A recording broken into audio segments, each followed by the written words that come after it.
عمران خان کے کہنے پر major general Faisal Naseer سے 3 مرتبہ ملاقات کی چیئرمین پی ٹی آئی کے قریبی ساتھی کا انکشاف۔ عمران خان کے دیرینہ ساتھی میجر ریٹائرڈ خرم حمید روکھڑی نے ٹی وی پروگرام میں انکشاف کیا کہ تیسری ملاقات میں رہنما تحریک انصاف سلمان احمد بھی موجود تھے اور ان ملاقاتوں کے لیے عمران خان سے اجازت بھی لی تھی۔ انہوں نے کہا کہ عمران خان پر قاتلانہ حملے کے بعد بھی ان سے کہا گیا کہ میجر جنرل فیصل نصیر سے ملاقات کرائی جائے، جس پر انہوں نے ملاقات کرانے سے انکار کر دیا۔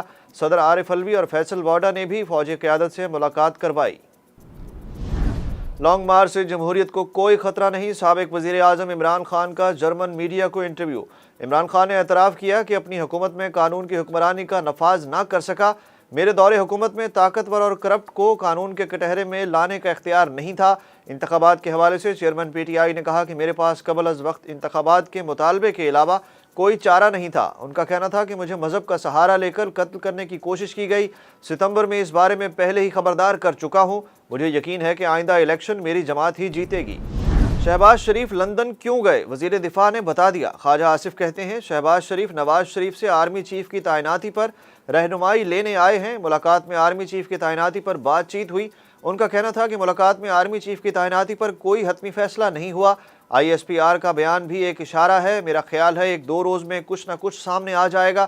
ہم نے تعیناتی پر مختلف حلقوں کی جانب سے دباؤ پر ہتھیار نہیں ڈالے۔ اگر سمری 18 نومبر کے بعد آتی ہے تو پرانی روایت برقرار رہے گی۔ آرمی چیف کی الوداعی ملاقاتوں کا سلسلہ 5-6 روز سے جاری ہے۔ آرمی چیف ایکسٹینشن سے متعلق تمام قیاس آرائیاں دم توڑ گئیں۔ Army chief general Qamar Javed Bajwa نے الوداعی دورہ شروع کر دیا۔ آئی ایس پی آر نے ایک بیان میں کہا کہ chief of army staff general Qamar Javed Bajwa نے مختلف فارمیشنز کے الوداعی دوروں کے حصے کے طور پر سیالکوٹ اور منگلا گیریزن کا دورہ کیا۔ جنرل قمر جاوید باجوہ اپنی توسیعی مدت کے اختتام پر 29 نومبر کو ریٹائر ہو رہے ہیں۔ سپریم کورٹ میں 3 نئے ججز نے عہدوں کا حلف اٹھا لیا۔ Chief justice of Pakistan justice Umar Ata Bandial نے تینوں نئے ججز سے حلف لیا۔ حلف اٹھانے والوں میں جسٹس اطہر من اللہ، جسٹس اظہر رضوی اور جسٹس شاہد وحید شامل ہیں۔ 3 نئے ججز کے آنے کے بعد سپریم کورٹ میں ججز کی کل تعداد 15 ہو گئی۔ سپریم کورٹ میں تاحال مزید 2 ججز کی نشستیں خالی۔ جسٹس عامر فاروق نئے چیف جسٹس اسلام آباد ہائی کورٹ بن گئے۔ ایوان صدر میں صدر مملکت عارف الوی نے ان سے حلف لیا۔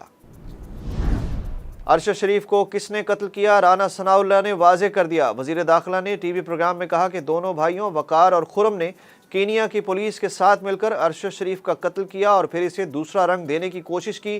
دونوں بھائی اپنے موبائل فون کے ڈیٹا تک رسائی بھی فراہم نہیں کر رہے۔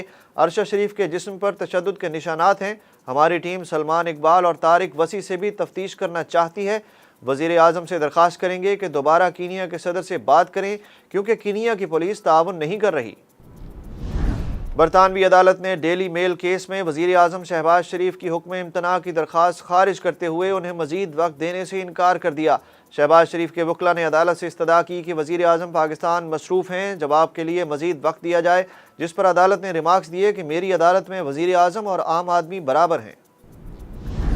حکومت نے لندن میں موجود قائد مسلم لیگ نون اور سابق وزیر اعظم نواز شریف کو سفارتی پاسپورٹ جاری کر دیا۔ نواز شریف کے خاندانی ذرائع نے تصدیق کی ہے کہ سابق وزیر اعظم کو سفارتی پاسپورٹ مل گیا۔ دوسری جانب نواز شریف کا بھی کہنا ہے کہ سفارتی پاسپورٹ ان کے پاس کئی دن سے موجود ہیں۔